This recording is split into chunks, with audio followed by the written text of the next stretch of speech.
आप सभी से निवेदन है कि ऐसी जादू टोने वाली जड़ी बूटी के इस्तेमाल से बचें। इस वीडियो का उद्देश्य सिर्फ एक जानकारी के लिए बनाया गया है कि कैसे प्राचीन समय से जड़ी बूटियों को जादू टोने के रूप में भी प्रयोग किया जाता था। इसके गलत प्रयोग से आदमी को लेने के देने पड़ सकते हैं। तो सच्चा जीवन उच्च विचार के साथ जीवन के मार्ग में चलते रहें, ईश्वर का ध्यान लगाएं। सभी दुख दर्द परेशानी बस ईश्वर नाम विश्वास से दूर होती रहेंगी। तो चलिए वीडियो को शुरू करते हैं। आज हम आपको दिखाने जा रहे हैं 4 ऐसी जंगली जड़ी बूटियां जिनके प्रयोग ज्यादातर जादू टोना तंत्र मंत्र में सबसे अधिक प्रयोग किया जाता है। जादू टोने से अभिमंत्रित यह जड़ी प्राचीन काल से साधक जनों के द्वारा इस्तेमाल किया जाता रहा है। ऐसी दिव्य जड़ी जंगल में कैसे उगती और कैसी दिखती है, इसकी पूरी जानकारी देने वाले हैं। साथ ही यह भी बताएंगे कि कहीं आपको यह जड़ी मिले तो इसको किस तरह से बड़ी आसानी से घर लाया जा सकता है। पहली और सबसे प्रसिद्ध जादू टोने वाली जड़ी बूटी है लाल काली गुंजा। इसके बारे में अधिक लोग जानते होंगे। यह ज्यादातर कई रोगों की बीमारी को ठीक करने में इस्तेमाल किया जाता है। यह एक बेहद जहरीली दाना जड़ी बूटी है। हालांकि इस जड़ी के पौधे की बस 2-3 पत्तियां चबाने से मुंह के छाले भी ठीक हो जाते हैं। इस लाल गुंजा का एक प्रयोग जादू टोना में भी काफी इस्तेमाल होता है। इसके बारे में बहुत कम ही लोग जान पाते हैं। यह कई प्रकार के पूजा में भी प्रयोग की जाती है। इसका माला बनाकर भी पहना जाता है और इसका सबसे खतरनाक प्रयोग है कि इस लाल गुंजा को अभिमंत्रित करके किसी को भी वश में किया जा सकता है। दूसरा, इसका प्रयोग किसी भी 2-4 लोगों में, किसी परिवार के बीच, पति पत्नी के बीच, दोस्तों के बीच लड़ाई झगड़ा करवाने में भी इस जड़ी का बड़ा ही आसान प्रयोग किया जाता है।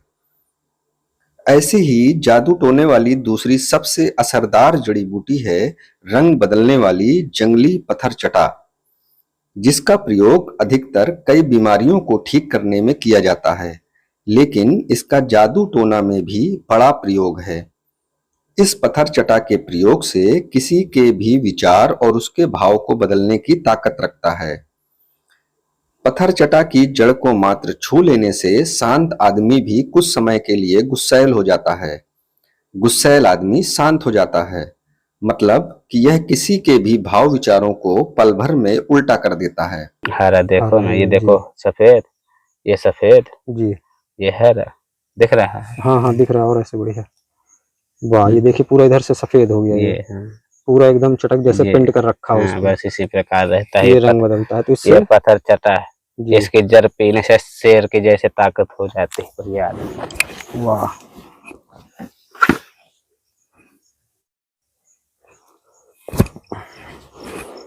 ये देखिए इधर से सफेद है, ये पूरा हरा हो गया इधर से।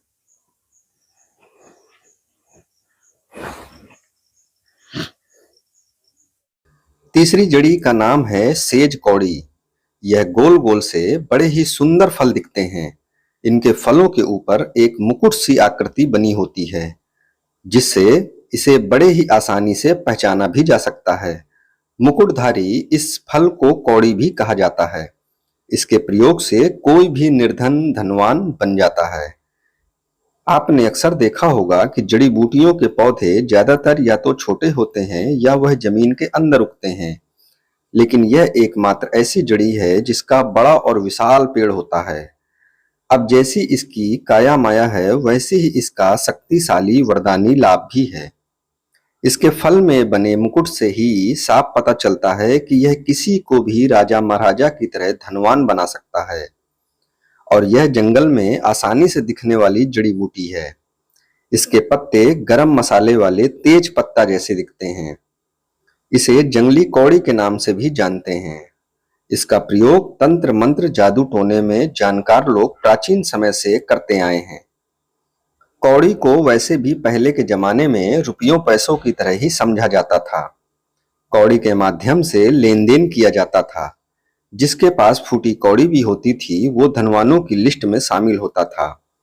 पहाड़ों, जंगलों में या कौड़ी सेज के बारिश दिनों में फलों से लदी रहती है। ठंड के मौसम में इसका फल पूरी तरह पककर तैयार हो जाता है और इसके पके फल से जादू टोना की धनवान बनाने वाली क्रिया को करने से किसी भी निर्धन के ऊपर मायावी रूप से धन आना शुरू हो जाता है। जी।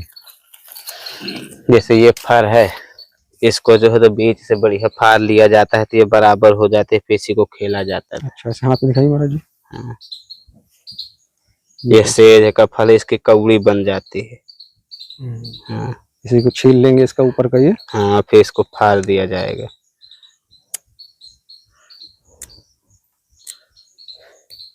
तो जो है तो इसको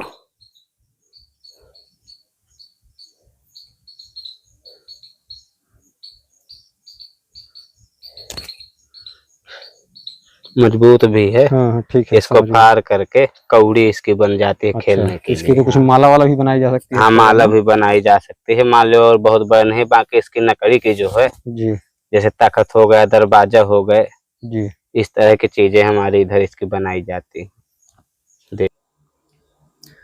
चौथी जड़ी अब तक की सबसे खतरनाक प्रयोग के लिए जानी जाती है। आपने अक्सर यह सुना होगा कि एक मूढ़ मारने की काली साधना होती है, जिसमें किसी एक पर यह विद्या प्रयोग की गई तो वह मौत के करीब पहुंच जाता है। यह जड़ी हवा में उड़कर जिसके प्रयोग किया जाता है उसके सिर पर मंडराने लगती है और उसका अंत तक होने की संभावना रहती है। इसे भी काफी प्राचीन समय से जादू टोना में प्रयोग किया जाता रहा है। हालांकि इसके जानकार अब बहुत कम ही मिलते हैं और इस काली शक्तियों के प्रयोग में भी काफी हद तक कम असर दिखाई देते हैं। वैसे इसके इस्तेमाल से सभी को बचना चाहिए, क्योंकि कभी-कभी इसका प्रयोग उल्टा भी पड़ जाता है। अभिमंत्रित करने वाले खुद भी इसका शिकार हो जाते हैं। इसे अकोला नाम से जाना जाता है। इस अकोला नाम की पौधे की जड़ का प्रयोग किया जाता है और यह बहुत कम ही मिलती है। पहले के समय इस जड़ी को जादू टोने वालों ने इतना इस्तेमाल किया कि यह अब लगभग खत्म होने की कगार पर है, इसलिए इसके साधक भी कम हो गए हैं। विशेष पर्वों के समय इसकी काली शक्तियों को जगाने के बाद इसका गलत इस्तेमाल किया जाता था। जहाँ पे उग गया है ये। हाँ, इधर ये और बहुत बढ़िया। से काला जादू करते हैं, बहुत सारी चीजें हाँ, करते हैं, ये तो सब उसमें भी। हाँ, उसकी जड़ इसके काम करती हाँ, तो वो उनमें कैसे प्रयोग करते हैं इसको, जड़ इसको। की? हाँ, इसकी जो है तो जड़ का प्रयोग करते हैं, फिर अपना मंत्रों द्वारा रात को जो जैसा अपना जगाते हैं उसी प्रकार से अच्छा, कार्य होता है। तो ये सब और उसमें। ये जो है तो छूल है जी इसका फूल जो है, अगर पिया जाए, पथरी कितनी भी खतरनाक क्यों ना हो, पथरी जो होती है, चाहे जहाँ हो, चाहे पित्त की पथरी हो, चाहे वो जहे के हो, तो समझ लो कि इसका फूल पी नारंगी से जो फूल आता है ना, हाँ बस इसका गर्मियों के दिनों में आता है वो। इसका फूल पीने से हमेशा के लिए पथरी ठीक हो जाती है, जी। जिंदगी के लिए। नारा किसी का उखड़ता हो अच्छा, तो इसके जड़ बांध ले। जी। ये सब वृक्ष के। अच्छा, जैसे नारा बार बार उखड़ जाता है, जी। तो तुम्हारे बुधवारे बजरंग बली का नाम लेके बड़ी हेठ नारियल फोड़ दे, इसकी जड़ बांध ले, जी। तो नारा उसका नहीं उखड़ेगा। तो क्या नाम है ये हिमालय। तो अभी महाराज ये छोटा है, अभी और बड़ा होगा ये? हाँ, इतने हो जाते, बहुत अच्छा, बड़े नहीं। 1-1.5 फुट के ये हो जाते हैं? हाँ हाँ, 2-2 फुट तक के। 2-2 फुट तक के? इतने बड़े बड़े तक हो जाते। ये वही उसी का पेड़ है? हाँ, उसी के प्रजाति का है, वो नहीं। अच्छा, वो नहीं है वो। ये नहीं, वो प्रजाति ये दूसरा है, वो दूसरा है। हाँ, उसकी पत्ती थोड़ा गोल है, इसकी लंबी लंबी। लेकिन हो इतना बड़ा जाता है। जी। तो ये सब एक तरह से तंत्र विद्याओं में ही काम आता है। मतलब झाड़ फूंक उसमें बस बस इन चीजों का प्रयोग है कि इससे कुछ ऐसी एनर्जी पावर है बस, जिससे वो। हाँ, कि नारा कभी नहीं उखड़ सकता उसका। अच्छा, बच्चों में जो ये। हाँ, चाहे बच्चों में हो, चाहे किसी में हो, चाहे बूढ़ हो, चाहे जी। लड़का। नाड़ा वो मतलब जो नाभि के पास। हाँ, बार बार उखड़ जाता है, पेट दर्द करने लगता है, फलाने खाने जी। सब। तो बस ये भी ऐसे चारा के रूप में सूख जाता है ना? हाँ, इसको बरियारी कहते हैं, ये 12 महीना रहता है। बरियारी। हाँ, बताया गया कि कलयुग है जी। ये जो है तो बाजार में 40 रुपए किलो इसका फर बिकता है, 50 रुपए किलो। ये फर का जो है तो अंदर का फर होता है। हाँ, वो मेथी जैसा लगा करता है ना? मेथी जैसा। हाँ, ये 50-60 रुपए किलो बिकता है। जी। इसके बाद ये है कि समझ लो बात को कि इसकी भी एक बहुत बड़ी, अगर बवासीर है जी तो इसकी जड़ पीस करके पी जाए तो बवासीर ठीक हो सकती है, ठीक हो जाती है। ये इसका फल बन हाँ जाएगा। हाँ। और कलयुग में इसका प्रताप बताया गया है कि आदमी इतना छोटा हो जाएगा, कम से कम समझ लो कि एक अंगूठा के बराबर। अच्छा। और इसी पेड़ का नाम चकौला है, इसी के पेड़ के नीचे समझ लो कि 100 आदमी बैठ जाएंगे, इतना छोटा आदमी हो जाएगा। अच्छा। हाँ, जैसे ये इतने बड़े बड़े पेड़ लगे हैं, लेकिन कोई जब और कलयुग आ जाएगा तो समझ लो कि ये पेड़ से इतने इतने आदमी होने लगेंगे, बिल्कुल छोटे। और इसी के नीचे बैठ करके भागवत में लिखा है कि बड़ी बड़ी पंचायतें टूटेगी जी। हम्म। तो ये देखिए, ये आने वाले भविष्य कलयुग की बातें हैं। हाँ, ये कलयुग का देव वृक्ष है, इसको जो है तो वरदान है जी।